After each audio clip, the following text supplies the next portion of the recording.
সুপ্রিয় দর্শক, আসসালামু আলাইকুম। আপনাদের সবাইকে স্বাগত জানাচ্ছি। এখনকার আলোচনা আপনাদের সঙ্গে আছি আমি সিরাজুল ইসলাম। দর্শক, আজকেও সৌদি আরব, তুরস্ক এবং পাকিস্তানের মধ্যকার চুক্তি নিয়েই কথা বলবো। কারণ হচ্ছে এই চুক্তি এমন একটা পরিস্থিতি তৈরি করেছে, তাতে মধ্যপ্রাচ্যের বর্তমান পরিস্থিতি আসলে কি, কোথায় যাচ্ছে, এই চুক্তির লক্ষ্য উদ্দেশ্য কি, কাকে টার্গেট করে এই চুক্তি করা হোক, এই চুক্তি আসলে কতটা কার্যকর হবে। সবচেয়ে বড় প্রশ্ন হচ্ছে, এই চুক্তির মধ্য দিয়ে কি আমেরিকাকে মধ্যপ্রাচ্য থেকে সরিয়ে দেওয়ার চেষ্টা করা হচ্ছে, নাকি চাপ কমানোর জন্য খানিকটা দায়িত্ব ভাগ করে নিল সৌদি আরব, পাকিস্তান আর তুরস্ক। বলা হচ্ছে ইরানকে টার্গেট করে এই জোট গঠন করা হয়নি। তাহলে এখানেই প্রশ্ন আসছে, কেন এই ব্যাখ্যা দিতে হলো? দ্বিতীয়ত, এই জোট কি ইরানের কৌশলগত হিসাব নিকাশ আসলে বদলে দেবে কি না, এবং এই জোটে মিশর যোগ দিতে পারে, কিন্তু কিছু টেকনিক্যাল বিষয় নাকি সলভ করতে হবে। কি সেই টেকনিক্যাল বিষয়?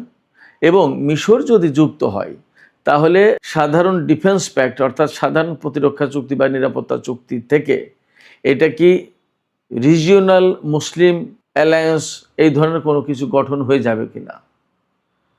আর সবচেয়ে বড় প্রশ্ন আমার কাছে সেটা হচ্ছে, এই জোট আসলে ইসরায়েলের বিরুদ্ধে কোনো অবস্থান নেবে নাকি নেবে না। যদি মিশর যুক্ত হয়, তাহলে ইসরায়েলের যে গ্রেটার ইসরায়েল প্রতিষ্ঠার একটা প্রত্যাশা বা পরিকল্পনা ছিল, সেই পরিকল্পনা ঠেকানো কি এই জোটের উদ্দেশ্য কিনা। এই রকমের অনেক অনেক প্রশ্ন আছে। সহজে বলি, প্রশ্ন অনেক, জবাব কই। সুপ্রিয় দর্শক, এই বিষয়গুলো নিয়েই এখন আলোচনা করব এবং আজকের আলোচনায় কিছু জবাব খুঁজে পাওয়ার চেষ্টা করব। আশা করি সঙ্গে থাকবেন। কারণ হচ্ছে, এই জোট অ্যাকচুয়ালি শুধু মধ্যপ্রাচ্য না, আন্তর্জাতিক অনেক কিছুতেই নতুন হিসাব নিকাশ তৈরি করছে। কৌশলগত সমীকরণ পাল্টে দেবে কি না, অনেক কিছু এখানে প্রশ্নের জন্ম দিচ্ছে। সেই জায়গা থেকে এই আলোচনাটা যথেষ্ট গুরুত্বপূর্ণ বলে মনে করছি। আপনারা শেষ পর্যন্ত সঙ্গেই থাকুন। আর ভিডিও ভালো লাগলে লাইক, কমেন্ট, শেয়ার করবেন এবং চ্যানেলটি সাবস্ক্রাইব করে সাথেই থাকবেন। দর্শক, চলুন বিস্তারিত আলোচনা করি। প্রথম যে প্রশ্ন দিয়ে শুরু করেছিলাম, যে এই জোট আমেরিকাকে সরিয়ে দিচ্ছে কিনা মধ্যপ্রাচ্য থেকে, নাকি আমেরিকা যে দায়িত্ব পালন করে আসছিল এতদিন, তার কাঁধ থেকে তার বোঝা কিছুটা কমিয়ে দিয়ে সেই বোঝা তুরস্ক, পাকিস্তান এবং সৌদি আরব নেওয়ার চেষ্টা করছে। আসলে কোনটা? এখানে দুই অ্যাঙ্গেল থেকেই বিশ্লেষণ করা যেতে পারে। প্রশ্নের যেহেতু দুটো পার্ট, আমি দুটো অ্যাঙ্গেল থেকেই দুটো পার্ট আমি বিশ্লেষণ করার চেষ্টা করছি। প্রথম কথা হচ্ছে যে, এই জোট কি আমেরিকাকে মধ্যপ্রাচ্য থেকে সরিয়ে দেওয়ার চেষ্টা করছে কিনা, সেটা একটা প্রশ্ন। আমার কাছে মনে হয় যে খানিকটা সেই চেষ্টা করছে। এই কারণে যে, এই যে ইরান, আমেরিকা, ইসরায়েলের যে যুদ্ধটা, সেই যুদ্ধে খুব বেসিক দুটো কাজ হয়েছে। একটা বিষয় হচ্ছে, সৌদি আরব থেকে শুরু করে এই আরব দেশগুলো, যে উপসাগরীয় যে আরব দেশগুলো, তাদের কারোরই অ্যাকচুয়ালি নিরাপত্তা দিতে পারেনি আমেরিকা। শুধু নিরাপত্তা দিতে পারেনি না, এই সমস্ত দেশে আমেরিকার যে ঘাঁটিগুলো ছিল, সেই ঘাঁটিগুলোই রক্ষা করতে পারেনি আমেরিকা। তাহলে সৌদি আরব এখানে পরিষ্কার বুঝেছে যে আমেরিকা নিরাপত্তা দিতে পারছে না। এটা গেলে একটা অংশ।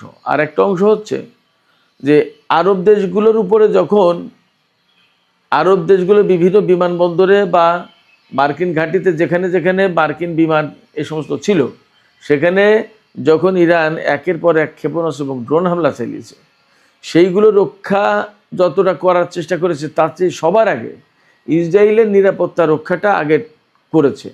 এবং এই অঞ্চল থেকে কোনো সময় থার্ড পেট্রিয়ট সরিয়ে নিয়ে ইসরায়েলকে নিরাপত্তা দেওয়ার চেষ্টা করেছে।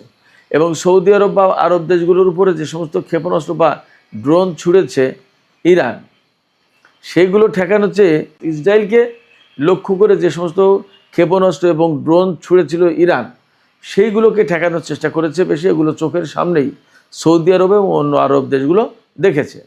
দেখার পরে এই জায়গা থেকে আমেরিকার উপর তাদের আস্থা কমে যাওয়াটা স্বাভাবিক। যার কারণে সৌদি আরব বা অন্যান্য আরব দেশ, বিশেষ করে সৌদি আরব, কাতার, এই দুটো দেশ আমেরিকাকে অনেক ক্ষেত্রেই সাহায্য সহযোগিতা করেনি বা তাদের সক্রিয় কোনো ভূমিকা ছিল না। তারা বেশিরভাগ ক্ষেত্রে নীরব ছিল, চুপ ছিল, অথবা একেবারে উপায়হীন হয়ে তাদের হয়তো ঘাঁটি টাটি ব্যবহার করেছে, বাট তারা আমেরিকাকে কোনো সাহায্য সহযোগিতা করেনি। এইরকম মোটামুটি দেখা যায়। এবং মাঝে মাঝে আমরা এমন খবর পেয়েছি যে সৌদি আরবের সাথে ডোনাল্ড ট্রাম্পের টানা পড়েন। সৌদি আরব বলছে যে আমার আকাশ, আমার ঘাঁটি তোমরা ব্যবহার করতে পারবে না। তারপরে এই যে সর্বশেষ যে বড় হামলা চালাতে চেয়েছিল আমেরিকা, তখন সৌদি যুবরাজ মোহাম্মদ বিন সালমান সরাসরি ট্রাম্পকে ফোন করে বলছে যে এই কাজ করবেন না, এতে অনেক বেশি ক্ষতিগ্রস্ত হবে, সংকটে পড়বে মধ্যপ্রাচ্যের সমস্ত তেল এবং গ্যাসের অবকাঠামো, তেল ক্ষেত্র, রিফাইনারি এবং গ্যাসের ফিল্ডগুলো। তার মানে কি, আমেরিকার এই হামলায় ইরান কতটা ক্ষতিগ্রস্ত হবে, তার চেয়ে ইরান যে পাল্টা হামলা চালালে মধ্যপ্রাচ্য ব্যাপকভাবে ধ্বংসপ্রাপ্ত হবে, এই বিষয়টা বুঝতে পেরেছে সৌদি আরবের লোকজন।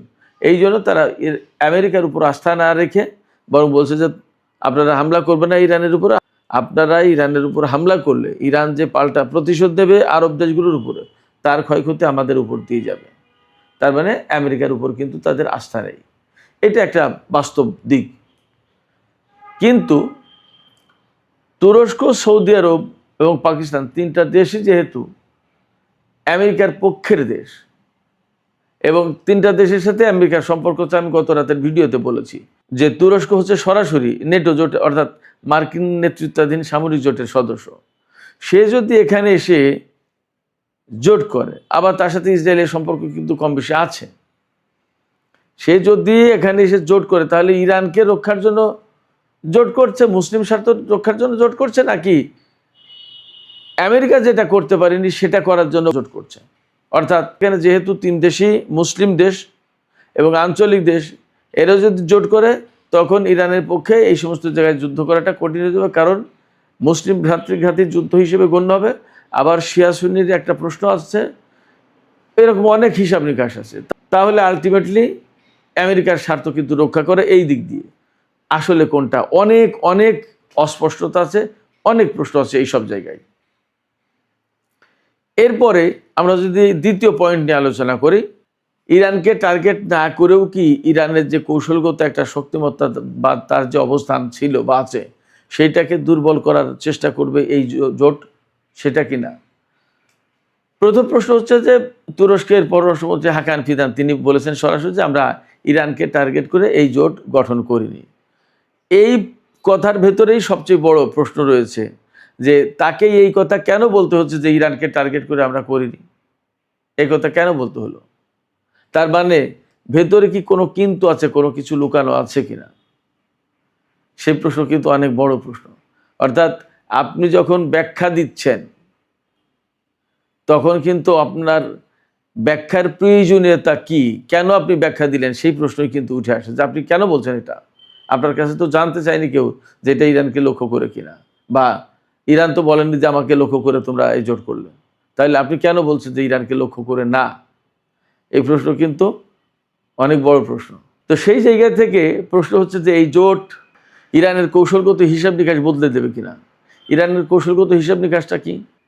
ইরানের কৌশলগত হিসাব নিকাশ হচ্ছে হরমুজ প্রণালী কন্ট্রোল করা, তারপরে আঞ্চলিক পর্যায়ে ইরান যে একটা বড় শক্তি হিসেবে উঠে দাঁড়ালো এটাকে ঠিকমতো প্রতিষ্ঠা করা, আঞ্চলিক পর্যায়ে যে সমস্ত প্রক্সি ফোর্স আছে বা প্রতিরোধকামী সংগঠনগুলো আছে সেগুলোর সাথে ইরানের সম্পর্ক যথেষ্ট।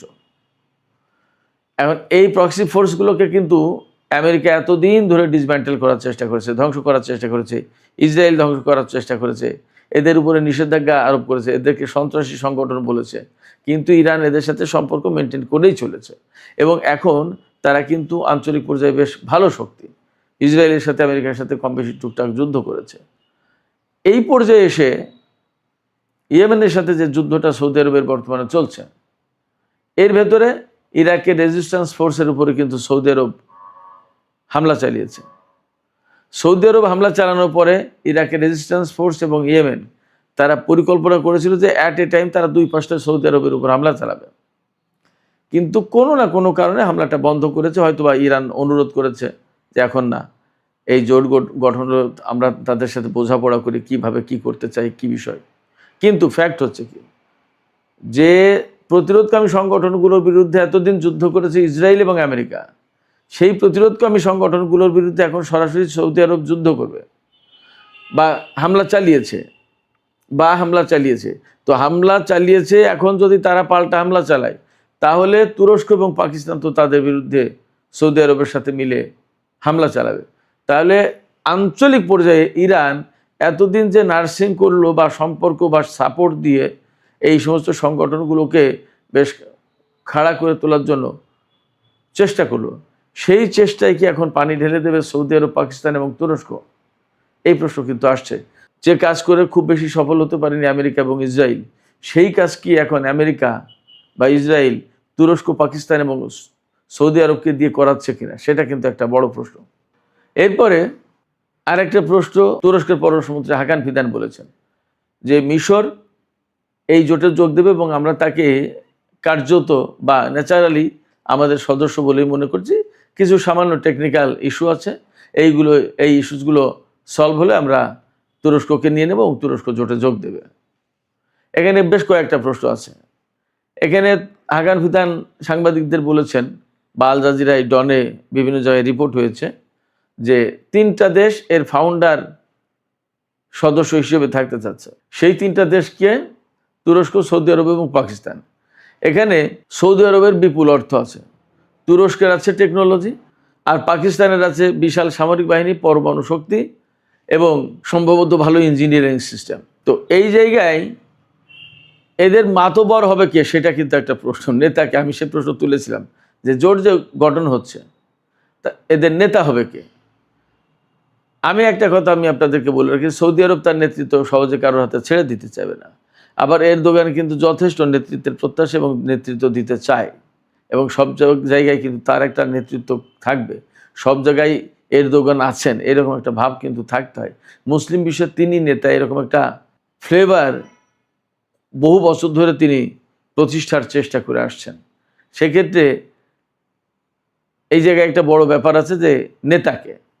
এই যে জোট গঠন হলো, তাদের সচিবালয় থাকবে, সেক্রেটারিয়েট থাকবে সৌদি আরবে, এবং কমিটি থাকবে। এই জোট পরিচালনা কমিটি থাকবে। একটা কমিটি হবে পররাষ্ট্রমন্ত্রীদের কমিটি, একটা কমিটি হবে প্রতিরক্ষা মন্ত্রীদের কমিটি, আর একটা কমিটি হবে সামরিক বাহিনীর প্রধান বা সশস্ত্র বাহিনীর প্রধান, তাদের একটা কমিটি। তো এখানে মাতবার হবে কে এবং কার প্রভাব বেশি থাকবে, সেটা কিন্তু একটা গুরুত্বপূর্ণ ব্যাপার। তো সেই জায়গা থেকে এই যে 3 দেশ, এরা নিজেদেরকে আপাতত প্রতিষ্ঠাতা সদস্য হিসেবে নিজেদেরকে প্রতিষ্ঠা করলো। এইবার এই 3 দেশের অনুমোদনে বাকিরা সব সদস্য হিসেবে আসতে পারবে। তো মিশরকেও মেইনলি এই 3 দেশের অনুমোদন ক্রমে এই জোটে যোগ দিতে হবে। একটা কথা আমি আপনাদেরকে বলি, মিশরের সাথে কিন্তু বিশেষ করে এরদোগান সরকারের সম্পর্ক অনেকদিন ধরেই ভালো ছিল না। আবার সৌদি আরবের সাথেও কিন্তু একই অবস্থা ছিল। তারপরেও এখন 2 দেশের সাথে সম্পর্ক করেছে। আমার কাছে মনে হচ্ছে এরদোগান সরকারের সুদূর প্রসারী পরিকল্পনা আছে। নিশ্চয়ই খেয়াল আছে আপনাদের, তুর্কি সাম্রাজ্য, ওসমানীয় খেলাফত ভেঙেছে, ব্রিটিশদের সহায়তা করেছিল এই সৌদি আরব। এরদোগান বা তুরস্কের বর্তমান যে নেতৃত্ব, তারা কিন্তু সেই উসমানীয় সাম্রাজ্য ফিরিয়ে আনতে চায়। খেলাফত কত দূর ফেরাবে জানি না, কিন্তু সাম্রাজ্য যে তাদের ছিল সেই সাম্রাজ্য ফেরাতে চায়। এই জোট করে ধীরে ধীরে ধীরে ধীরে সৌদি আরবের উপর প্রভাব বিস্তার করে তুরস্ক কি সেই সাম্রাজ্য ফেরানোর চেষ্টা করবে কিনা, এটা একটা ব্যাপার। জামাল খাশোগিকে হত্যার পরে, সৌদি আরবের সাংবাদিক জামাল খাশোগিকে হত্যা করা হয়েছিল তুরস্কের সৌদি কনসুলেটে। সেই ঘটনাকে কেন্দ্র করে প্রায় 2 দেশের মধ্যে যুদ্ধ শুরু হয়ে যায়। সেই সম্পর্ক এখন এত ভালো হয়ে গেল কি করে, কারণটা কি? আবার আমি বলেছি যে সোমালিয়ায় কিন্তু তুরস্কের একটা অবস্থান আছে, ইদানিং পাকিস্তান কাছে। এই জায়গায় মিশরের সাথে যদি সম্পর্ক তুরস্ক ভালো না করে, তাহলে সুয়েজ খাল দিয়ে কিন্তু সোমালিয়ায় আসা কঠিন হয়ে যায়। এই জন্য মিশরের সাথে সম্পর্ক ভালো করেছে, বাট কোনো না কোনোভাবে টেকনিক্যালি মিশরকে আটকে দিল আপাতত, যে কয়েকটা ইস্যু আছে সেইগুলোর সমাধান হলে তুরস্ক এই জোটে যোগ দেবে। তার মানে এই জোটে মিশরকে অনেকটা অ্যাপ্লাই করে আসতে হবে, আর তখন তাতে অনুমোদন দেবে সৌদি আরব, পাকিস্তান এবং তুরস্ক। এই সিসির সাথে কিন্তু এরদোগানের ব্যাপক ঝামেলা ছিল, বিশেষ করে মুরসিকে বা মুরসি সরকারকে উৎখাত করার ব্যাপারে সিসির যে ভূমিকা ছিল সেই ঘটনায়, মুসলিম ব্রাদারহুড ইত্যাদি ইত্যাদি নিয়ে সে এক অনেক লম্বা আলোচনা, লম্বা কাহিনী, তা তো কম বেশি এই ইঙ্গিত থেকে আপনাদের বোঝার কথা। তো অর্থাৎ আঞ্চলিক অনেক জটিলতা টানাপোড়েন থাকার পরেও এই জোট হয়েছে, এবং এই জোট করার পরে অনেকগুলো প্রশ্ন আছে। সেই প্রশ্নের আসলে অ্যাকচুয়াল উত্তর কি সেটা কিন্তু এখনো পরিষ্কার না। এই জায়গায় হাকান ফিদান তুর্কি পররাষ্ট্রমন্ত্রী বেশ কিছু বিষয় পরিষ্কার করেছেন, আমি আপনাদেরকে কিছু কিছু জানাই। তিনি বলেছেন এই জোট নেটো জোটের মতো আর্টিকেল 5-এর মতোই আমাদেরও ঘোষণা আছে, কিন্তু সরাসরি কোনো দেশ আক্রান্ত হলে আমরা যে 3 দেশ শুরু করে দেবো সাথে সাথে যুদ্ধ, নট দ্যাট। এই জায়গায় বলছে একবার যে নেটো জোটের আর্টিকেল 5 অর্থাৎ এক দেশ আক্রান্ত হলে সবাই যুদ্ধ শুরু করবে, এই কথা বলছে। আবার বলছে যে এরকম হলেই কিন্তু আমরা সরাসরি যুদ্ধ শুরু করব না, বেশ কিছু ব্যাপার আছে। ব্যাপারগুলো কি, যে সেই দেশকে সাহায্যের আবেদন জানাতে হবে যে আমি আক্রান্ত হয়েছি, তোমরা হেল্প করো। এবার সে হেল্পের কথা জানাবে, সে কী ধরনের হেল্প চায়, গোয়েন্দা তথ্য দিয়ে, নাকি সামরিক বাহিনী পাঠিয়ে, নাকি লজিস্টিক সাপোর্ট, জাহাজ, যুদ্ধ জাহাজ, অস্ত্রপাতি, বিমান, এগুলো দিয়ে কি, এগুলো জানাতে হবে। তারপরে তার হুমকিটা, তার সংকটটা কি সেটা মূল্যায়ন করে সেইভাবে ব্যবস্থা নেওয়া হবে, এবং চূড়ান্ত পর্যায়ে সামরিক ইউনিট পাঠানোর প্রশ্ন থাকবে। তার মানে নেটো জোটের মতো বলা হচ্ছে যে আর্টিকেল 5 আছে, কিন্তু আবার জানাতে হবে যে আমার কি কি দরকার। সে এক আমলাতান্ত্রিক জটিলতা, এক ধরনের সুদূর প্রসারী ব্যাপার স্যাপার, এবং সরাসরি নেটোর মতো কাজ করতে পারবে না। কোনো দেশ যদি আক্রান্ত হয় তাহলে আক্রমণের মাত্রা এবং পরিস্থিতি, পরিমাণ, এগুলো বিবেচনা করে 3 দেশ আলোচনা করে এবার ঠিক করবে যে কি করা উচিত। হাকান ফিদান আর একটা বিষয় বলেছেন যে এই জোট তো ইরানের বিরুদ্ধে না, বরং আমরা এই জোটভুক্ত যে দেশ তাদের মধ্যে সামরিক সহায়তার বিষয়টা সবচেয়ে বেশি গুরুত্ব দেব। আর একটা বিষয় বলেছেন সাথে, যে এই জোট ইরান যুদ্ধের অনেক আগেই প্রতিষ্ঠা করার ব্যাপারে আলাপ আলোচনা চলছিল, এখন করা হলো। তবে এই জোট গঠনের পরেও মধ্যপ্রাচ্যের চলমান বাস্তবতা এবং নানামুখী জটিলতা যা আছে সেগুলো ওভারকাম করে আসলে কত দূর আগাতে পারবে এবং তাদের লক্ষ্য উদ্দেশ্যটা কি এবং কিভাবে তারা কি করবে, এটা এখনই বলা যাবে না, অনেক সময় লাগবে, সময়ের প্রয়োজন। এদিকে আর একটা বিষয় আপনারা নিশ্চয়ই খেয়াল করেছেন, মার্কিন প্রেসিডেন্ট ডোনাল্ড ট্রাম্প কিন্তু এই ব্যাপারে কোনো বক্তব্য দেননি। এই যে জোটটা হলো, তিনি কোনো বক্তব্য দেননি। তিনি হয়তো পর্যবেক্ষণ করছেন, আরও জানা বোঝার চেষ্টা করছেন কি হয়, একটু জানি বুঝি দেখি তারপরে বক্তব্য দেবো। এই যে তার যে নীরবতা, এটা কিন্তু একটা ইম্পর্ট্যান্ট ব্যাপার। আরেকটা বিষয় আমি তুলেছিলাম প্রশ্ন, যে এই জোট যে গঠন হলো, নিরাপত্তার প্রশ্ন কার? একটা বিষয় খেয়াল করে থাকবেন, ডোনাল্ড ট্রাম্প ক্ষমতা আসার পরে কিন্তু আব্রাহাম অ্যাকর্ড বাস্তবায়ন করার চেষ্টা করছে, সৌদি আরবের সাথে ইসরায়েলের সম্পর্ক প্রতিষ্ঠা করে দেওয়ার চেষ্টা করছে। অনেক জায়গায় খবর আছে যে সৌদি আরব চাই, আবার অনেক বিশ্লেষক এভাবেও বিশ্লেষণ করছেন যে ইসরায়েলকে দিয়ে সৌদি আরবের সাথে যে নর্মালাইজেশন প্রক্রিয়াটা ডোনাল্ড ট্রাম্প চেষ্টা করছিল, এটাকে বাধা দেওয়ার জন্য পাকিস্তান, সৌদি আরব এবং তুরস্ক এই জোট করলো। ব্যাপারটা যদি তাই হয় এবং মিশর যদি যুক্ত হয়, তাহলে কি ব্যাপারটা এই যে ইসরায়েলের যে প্রভাব প্রতিপত্তি মধ্যপ্রাচ্যে ছড়িয়ে পড়ছিল সেটা ঠেকানোর একটা চেষ্টা, নাকি গ্রেটার ইসরায়েল প্রতিষ্ঠা করতে চাই? এই গ্রেটার ইসরায়েল প্রতিষ্ঠা করতে গেলে সৌদি আরবের বিরাট অংশ নিয়ে নেবে, তুরস্ক নিয়ে নেবে, অনেক দেশ, ইরাক, ইরান তো দখল করবে, বহু কিছু। তো সেই সংকট যাতে তৈরি না হয়, আগেই এই দেশগুলো কি, মিশর, তুরস্ক, সৌদি আরব, এরা কি ঠেকানোর চেষ্টায় এই জোট গঠন করলো? অ্যাকচুয়ালি কি? এরকম অনেক প্রশ্ন আছে। এই প্রশ্নগুলোর হয়তো কিছু বিশ্লেষণ আছে, কিন্তু অনেক প্রশ্নের জবাব নেই। আমাদেরকে এই সমস্ত প্রশ্নের জবাব পাওয়ার জন্য আরও অপেক্ষা করতে হবে, আরও ধৈর্য ধরে দেখতে হবে আসলে পরিস্থিতি কোথায় যাচ্ছে। তবে একথা বলি যে এই জোট আলটিমেটলি ইরান এবং তার যে সমস্ত মিত্র সংগঠনগুলো মধ্যপ্রাচ্যে আছে তাদের জন্য নিশ্চয়ই একটা ঝামেলার কারণ হবে এবং তাদের জন্য সংকট সৃষ্টি করবে। তাতে তুর্কি পররাষ্ট্রমন্ত্রী যাই বলুন না কেন, তিনি যতই বলুন যে ইরানকে টার্গেট করে নয়, কিন্তু ইরানকে টার্গেট করে না হলেও ইরান সমর্থিত যে সমস্ত প্রক্সি ফোর্স মিডল ইস্টে আছে তাদের জন্য এই জোট সংকট তৈরি করবে, আপাতত এটা বলা যাচ্ছে। সুপ্রিয় দর্শক, এখনকার আলোচনা এখানে শেষ করতে চাইছি। আলোচনা শেষের আগে আপনাদের মতামত জানতে চাই, আপনারা কি মনে করেন? তুরস্কের পররাষ্ট্রমন্ত্রী হাকান ফিদান বলছেন যে ইরানকে টার্গেট করে এই জোট নয়। ঠিক আছে, কিন্তু ইরান সমর্থিত যে সমস্ত ফোর্স আছে তাদের সাথে অনিবার্যভাবে সৌদি আরবের সংঘাত হবে বা হওয়ার কথা। তাহলে সেই সমস্ত প্রক্সি ফোর্সের জন্য কি এই জোট ঝামেলার কারণ, সংকটের কারণ হবে না? তাহলে বৃহত্তর পরিসরে তো ইরানের জন্যই একটা সংকটের কারণ হয়, তাই নয় কি? আপনাদের মতামত জানিয়ে কমেন্টে লিখতে পারেন, আর ভিডিও ভালো লাগলে লাইক, কমেন্ট, শেয়ার করবেন এবং চ্যানেলটি সাবস্ক্রাইব করে সাথেই থাকবেন। দর্শক, আপনাদের সবাইকে অনেক অনেক ধন্যবাদ। আল্লাহ হাফেজ।